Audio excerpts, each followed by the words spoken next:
नमस्कार। आज की इस वीडियो में हम अभ्यास करने वाले हैं अपने रेस्पिरेटरी सिस्टम को स्ट्रॉन्ग बनाने के लिए और साथ ही साथ सांसों से संबंधित रोगों को दूर करने के लिए एक बहुत ही आसान से और बहुत ही इफ़ेक्टिव प्राणायाम के बारे में, जिसे कि आप अनुलोम विलोम प्राणायाम के नाम से भी जानते हैं। तो जिन लोगों को भी फेफड़ों से संबंधित कोई समस्या है, लगता है कि आपके फेफड़े कमज़ोर है या फिर अस्थमा की समस्या है, सांस लेने में प्रॉब्लम आती है, शॉर्ट ब्रीदिंग की समस्या है, नाक के बजाय मुंह से आप सांस लेते हैं, तो ऐसी समस्याओं को दूर करने के लिए आपको नियमित रूप से डेली दिन में 2 बार अनुलोम विलोम प्राणायाम का अभ्यास करना चाहिए। तो किस तरह से ये आपको अभ्यास करना है उसके बारे में मैं आपको इस वीडियो में बताऊंगा, लेकिन आपको इस अभ्यास को करने से पहले कुछ चीज़ें ध्यान में रखनी है।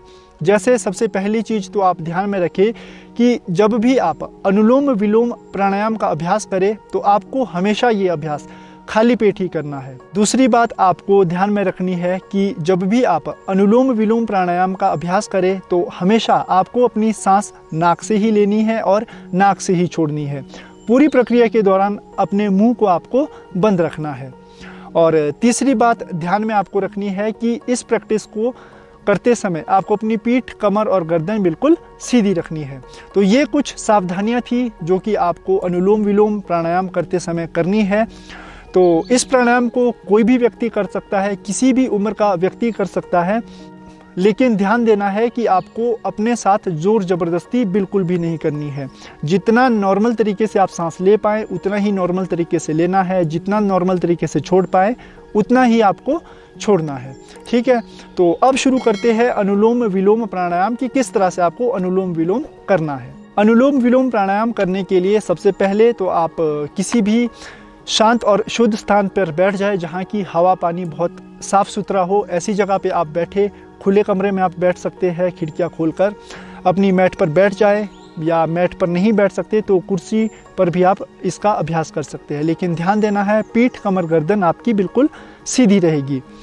इस स्थिति में बैठेंगे पालथी मारकर, पद्मासन, सुखासन, वज्रासन, किसी भी स्थिति में अपने लेफ्ट हैंड को आपको अपने घुटने पर रख देना है और आपका जो राइट हैंड है, सीधा हाथ, उसमें आपको नासिका मुद्रा सबसे पहले बनानी है। अब नासिका मुद्रा बनाने के लिए ये जो 2 उंगलियां आपकी है साइड की, इन दोनों उंगलियों को अंगूठे की जड़ में इस तरह से आपको लगा लेना है। इस तरह से लगाएंगे और सबसे पहले आपका जो राइट नॉस्ट्रल है, आपका जो दायां नासिका है, उसे आपको ब्लॉक कर देना है अपने अंगूठे से, और जो आपकी एल्बो है वो बिल्कुल छाती के साथ रहेगी इस तरह से। अब लेफ्ट नॉस्ट्रल से सांस खींचेंगे, इनहेल। लेफ्ट नॉस्ट्रल से सांस खींचने के बाद लेफ्ट नॉस्ट्रल को बंद कर देंगे अपनी इस उंगली से, रिंग फिंगर से बंद करेंगे और राइट नॉस्ट्रल को खोल देंगे। अब जो सांस आपने लिया उसे राइट नॉस्ट्रल से छोड़ देना है बाहर।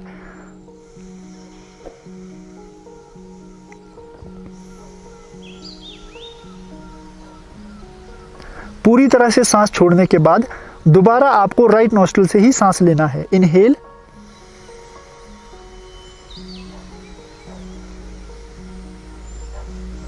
पूरी तरह से फेफड़ों में सांस भरें।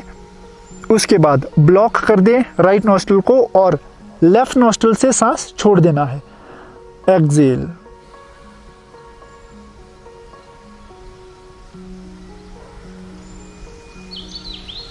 इसी तरह से दोबारा लेफ्ट नॉस्ट्रल से सांस लेंगे, इनहेल,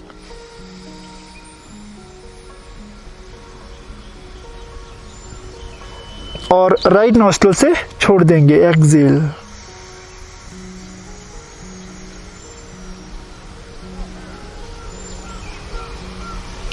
इस तरह से आपको अनुलोम विलोम प्राणायाम का अभ्यास 10-10 मिनट डेली करना है। सुबह के समय आप 10 मिनट कीजिए, शाम के समय भी आप 10 मिनट इसका अभ्यास कीजिए।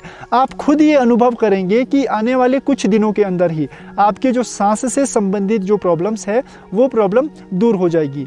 और एक बात और आप ध्यान में रखिएगा कि जब आप सांस लेते हैं तो उस समय गहरा और लंबा सांस आपको लेना है। और दूसरी चीज़ ये ध्यान रखें कि जितना समय आपने सांस लेने में लगाया उसका 2 गुना समय आपने सांस छोड़ने में लगाया है। शुरू में तो चलिए आप 3 सेकंड सांस लीजिए, 3 सेकंड सांस छोड़िए, लेकिन धीरे धीरे जैसे जैसे आपका अभ्यास बनेगा उसमें आप सांस छोड़ने की जो गति है आपकी उसको आप और धीमा कीजिएगा। यानी कि सांस लेने में अगर 3 सेकंड लगे तो 6 सेकंड सांस छोड़ने में लगाने हैं। तो इस तरह से धीरे धीरे जैसे जैसे आप प्रयास करेंगे आपकी जो लंग्स कैपेसिटी है वो भी इंक्रीज़ होगी। अस्थमा की अगर आपको प्रॉब्लम है तो वो भी दूर होगी, और शॉर्ट ब्रीदिंग की जिनको समस्या रहती है या फिर जो लंबी अच्छे तरीके से सांस नहीं ले पाते उन लोगों की जो समस्या है उन समस्याओं को दूर करने में भी अनुलोम विलोम जो प्राणायाम है वे आपकी बहुत मदद करेगा। तो उम्मीद है कि आपको आज की ये वीडियो लाभ पहुंचाएगी और आपको ये वीडियो अच्छी भी लगी होगी। अगर आपको ये वीडियो पसंद आई तो इस वीडियो को ज़्यादा से ज़्यादा शेयर करें और साथ ही हमारे YouTube चैनल को सब्सक्राइब जरूर करें। धन्यवाद।